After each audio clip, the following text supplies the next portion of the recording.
Ghost of Tsushima is Far Cry 3.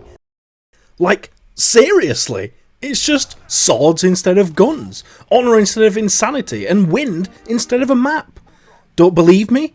The protagonist is in an accident which leads him to be weak. The protagonist is captured by the enemy at the start of the game. The protagonist's name begins with J. You start each game weak and then become stronger as the game progresses. You start out with basic weapons and techniques and then learn more as you go. There are towers around the map you can climb and activate. Both characters use their body to increase their skill in the skill tree. Both protagonists start the game as innocent, honourable men. They both have a choice throughout the story whether to remain the man they were or to start to choose a different path. Both can sacrifice their loved one for a greater purpose. The antagonist only pops up infrequently and isn't actually the person you'll fight in the end. Both games were ahead of their time in terms of art style, graphics and colour. Both games task you with optional exploration, which rewards you with upgrades to your character. Enemies occupy territory that you can slowly take back. Both games split their map into regions to be slowly progressed as difficulty increases. Both games heavily reward a stealthy approach. Both have immersive minimalistic HUDs. Both utilise nature for more than just cliche visuals. You got fire animals. Both have natural guidance techniques that keep you immersed. And you are the monster to the enemy in both. That is unrefutable evidence these two games are just the same. But let's delve deeper.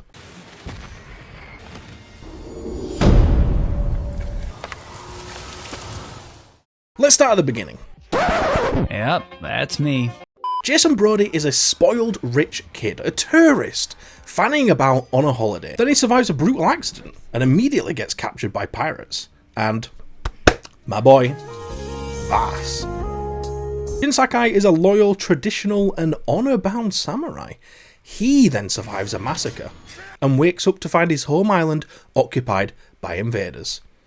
I'm sure I've heard this one before. Both protagonists begin the game weak, not just mechanically weak for a tutorial's sake, but narratively weak. They're injured, they're overwhelmed. Oh, what a day. I know, it's all a bit much, isn't it? They weren't prepared for the ambush. Even healing in both games is eerily similar. You basically just snap your body back into place, like, yep, that'll do. 'Tis but a scratch. A scratch? From the start, both games establish that you are not a worthy warrior. Yet.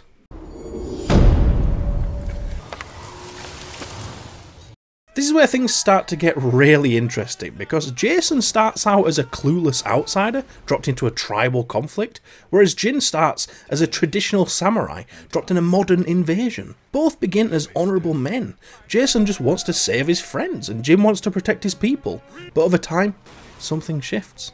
Well, well, well. How the turntables... Jason becomes addicted to the violence. He's fueled by the adrenaline. Jin abandons his samurai code and embraces fear tactics. He becomes the ghost. Both games are about the loss of innocence, slowly transforming the protagonist from dude trying to survive into something symbolic. But as a symbol, I can be incorruptible. I can be everlasting. What symbol? Jason becomes a myth among the Rakyat. Pirates fear him and know the legend of his past actions. Oh, is that a body? Fuck me! Jin becomes the ghost, a living legend whispered about by Mongols. You don't just level up, you don't just get stronger, you become an idea. There was an idea.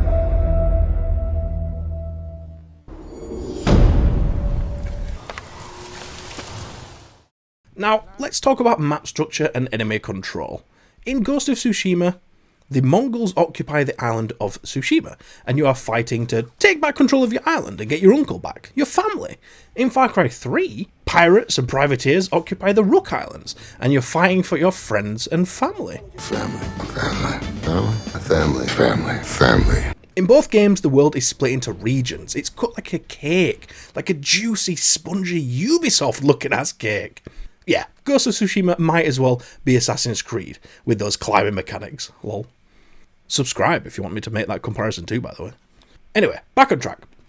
You're not meant to tackle everything at once. The map is carved into hostile regions, and difficulty increases naturally as you push forward. Kind of like every game, but let's just put a pin in that for now. You have smaller enemy camps, then outposts that can be taken permanently, and finally strongholds. So we back in the mine. No, God, no, not those strongholds. Just like bigger outposts with big baddies in. Are we the baddies? You scout, you approach, you clear, you move on. Because there's a lot of these things in the map. A lot? Clearing these areas then reduces their enemy presence. It makes you stronger and gives you better gear. Strongholds act as major milestones, linking into the story in both games as well. It's the same liberation loop, but it works, even 8 years later. Yes, towers. Far Cry 3 made climbing towers a core mechanic. It's almost like it's a Ubisoft game. They reveal loot, missions, camps. Ghost of Tsushima? You climb into high points to reveal the map and objectives. This map is made out of map. Different flavour, same function. Both games also heavily reward optional exploration. Remember that loot I mentioned? In Far Cry 3, hunting upgrades your gear capacity. In Ghost, Fox Dens, Hot Springs, Bamboo Strikes, they all improve your character. It's organic! It's organic? Exploration isn't just for collectibles like it is in most games with like a collectible trophy. Oh wait, sorry, that's the wrong channel. Venturing into the unknown here makes you stronger. It gives you focus, makes you stronger.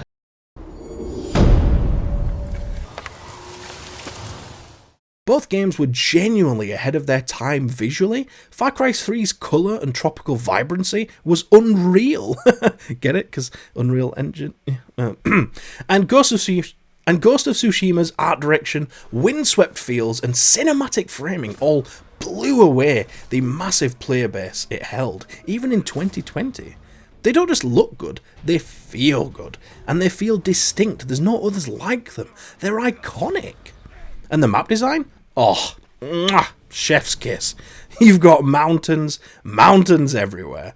But not only to make you feel like you're in a bigger world, similar to GTA in my crazy gaming facts, but also make that exploration feel more rewarding and engage your curiosity even more by hiding whole new worlds beyond the horizon. I swear to God I'm not sponsored by Disney here. I mean, come on, have you seen my sub count?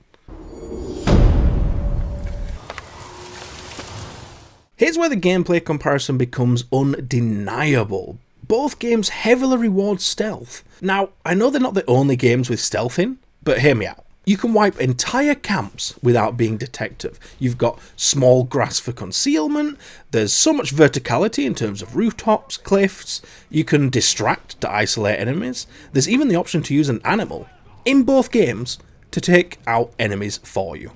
Welcome to the jungle! Did I forget to mention chain assassinations? Yeah, Far Cry 3 had takedown chains, Ghost has chain assassinations. Skill unlocks give you even more assassination types, you could throw shurikens or a throwing knife when you have an enemy by the balls. Both games allow for almost infinite amount of approaches and creativity in the way you handle combat scenarios. Full combat, stealth, ranged, traps, tools, nature, fire, explosives, if you can think of it, they've probably got this. This shit is Little Big Planet, yo. But even with that wealth of options, stealth is absurdly strong in both. And when you master it, you stop feeling human and become a living myth. You feel predatory. Wait, no, not that type of predator. No. Wait.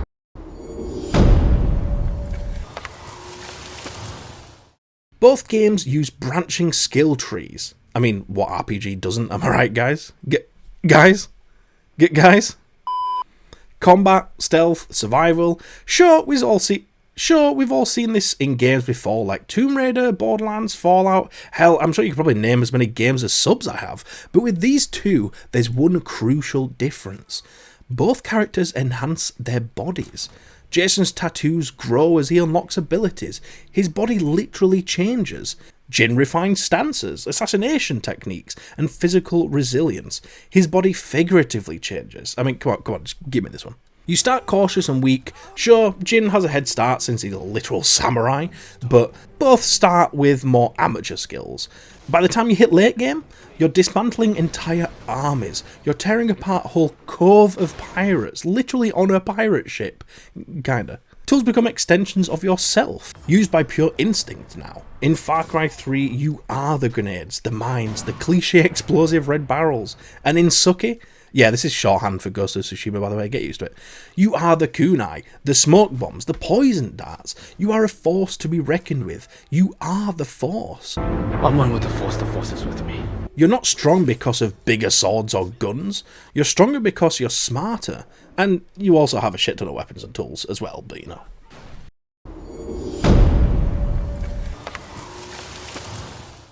Both games reduce HUD clutter. for immersion, especially for their time. Far Cry 3 used physical maps that you could buy, visual cues, guided roads, all to keep you immersed. Pretty solid for 2012.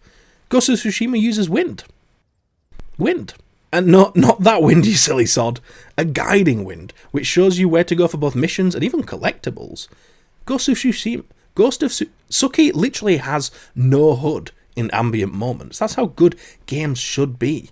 Far Cry 3 wasn't quite that deep into it, but for the time it was pretty minimalistic. In both, nature isn't just aesthetic. Fire spreads, animals attack. Foliage hides you. The time of day determines how easy others are to spot, as well as you. It's all functional. The environment is part of your strategy. If that's not pure immersion, I don't know what is. Both games feature a dominant antagonist, who appears occasionally throughout the game. They loom over the story, pushing it and you forward at key points, but here's the thing, they're not the true final challenge, or the true villain. The real conflict isn't just defeating them, it's who you've become by the time you do. What have I done? Both games constantly question violence. Jason seems to begin to enjoy killing, and Jin questions what he's sacrificing in the name of victory. His honour, his origin. The Mongol leader, whose name I really don't even remember, but he looks like the guy from the Night in the Museum, isn't the true test. It's your uncle. Do you sacrifice honour to keep him alive, confirming who he thinks you've become? Or do you allow him a warrior's death, looping back to the very first flashback of you and him?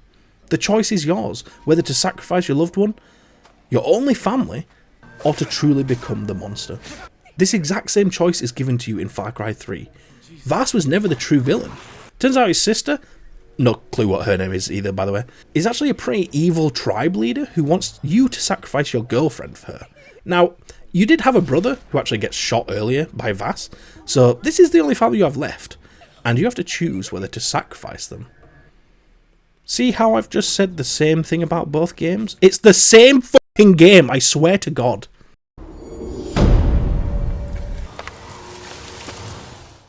By the late game, enemies fear you. They whisper about you and they panic when they hear a noise, thinking their time is up.